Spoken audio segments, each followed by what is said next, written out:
কেকের গাঁও বা আগার গাঁও গিয়ে কেক তো বেচাও হইলো না, খাওয়াও হইলো না। আর এই কেক পুডিং এর ভিডিও দেখতে দেখতে পুডিং এর ক্রেভিং হইছে, তাই ঘরে বসেই বানিয়ে ফেললাম পুডিং। তো চলেন আজকে আপনাদের সাথে পুডিং বানানো শেয়ার করি। আজকে আমি বানাবো ডিমের পুডিং।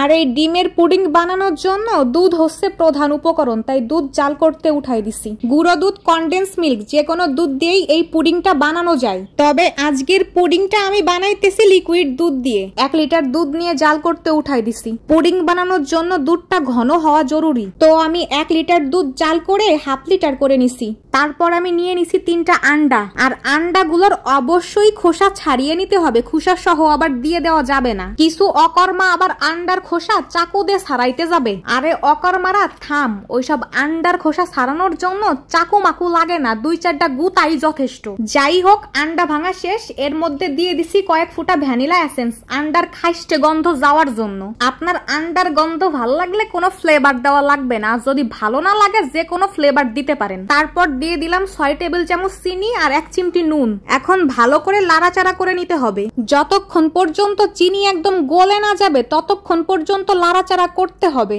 এই লাড়াচাড়াই চামচের পরিবর্তে আপনি হ্যান্ড বিটারও ইউজ করতে পারেন, কিন্তু আমার মতো গরিবের তার ওইসব বিটার মিটার নাই। আমার একমাত্র ভরসাই হইল চামচ। জাগ্গা, এবার চলে আইছি ক্যারামেল বানাইতে। ডিমের পুডিং এ ক্যারামেল ভালো করে না বানাইলে কিন্তু সব গেল। ক্যারামেল বানানোর সময় অনেক সাবধানতা অবলম্বন করা লাগে, কারণ ক্যারামেল পুড়ে গেলেই পুডিং তেতো লাগে। এইখানেও 5 টেবিল চামচের মতো চিনি দিয়ে দিছি। আর আমি ক্যারামেলটা বানাইতেছি ওই পাত্রেই যেই পাত্রে পুডিং বানাবো। এতে করে কি হয়, ক্যারামেলটা নষ্ট হয় না প্রথমত, আর দ্বিতীয়ত ক্যারামেলটা ভালো করে পাত্রে সেট হয়ে যায়। অনেক সময় হয় কি, ক্যারামেল বানানোর পরে পুডিং এর পাত্রে ঢালার আগেই ক্যারামেল জমাট বেঁধে যায়। তো পুডিং এর পাত্রেই যদি ক্যারামেল বানানো হয় তাহলে এই ভয়টা আর থাকে না। যাই হোক, ওই দুধ আর ডিম চিনির মিশ্রণটা এখন একসাথে করে নিব। তারপর একটা ছাঁকনি দিয়ে লিকুইডটা ভালো করে সেকে নিব।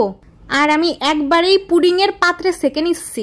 ডিমের পুডিং বানাইতে গেলে সবকিছু সেকে নেওয়ার চেষ্টা করবেন, তাহলে পুডিংটা ভালো করে সেট হয়, তা না হলে পুডিং ভেঙে যাওয়ার ভয় থাকে। লিকুইডটা সেকে নেওয়ার পরে পাত্রের মুখটা ভালো করে আটকিয়ে দিব।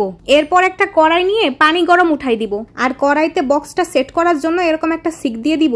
এরপর বক্সটা বসিয়ে ঢাকা দিয়ে 30 থেকে 35 মিনিট মিডিয়াম টু লো আঁচে জাল করলেই হয়ে যাবে পুডিং। তারপরে চুলা থেকে পুডিং এর পাত্রটা নামিয়ে ভালো করে ঠান্ডা করে নিতে হবে। আর পুডিংটা ভালো করে সেট হবার জন্য ফ্রিজে রেখে দিতে হবে। নরমালে রাখলে 12 ঘন্টা হইলে ভালো হয়, আর ডিপে রাখলে 4 ঘন্টাই এনাফ। এর থেকে কম সময়ে পুডিং সেট হয়ে যায়, তবে পুডিং সেট হবার জন্য একটু বেশি সময় দেওয়াই ভালো। দেখেন আমার পুডিং এর লুক পুরাই একদম ডেলিশিয়াস লাগতেছে না? এই পুডিং এর ভয়েস দিতে আইসে আমার আবারও পুডিং এর ক্রেভিং হচ্ছে। জিহ্বা তো লোভনীয় কিছু দেখলেই লক লক করে, মানুষের বেচা দেখেই খাইতে মন চাইছিল। এখন নিজে বানাইছি, সেই ভিডিওতে আবার ভয়েস দিতে আইসেও খাইতে মন চাচ্ছে। এখন এই ভিডিওতে বেশিক্ষণ ভয়েস দিতে গেলে জিহ্বা আবার অ্যাক্সিডেন্ট করতে পারে। তাইলে জায়গা টাটা সবাই।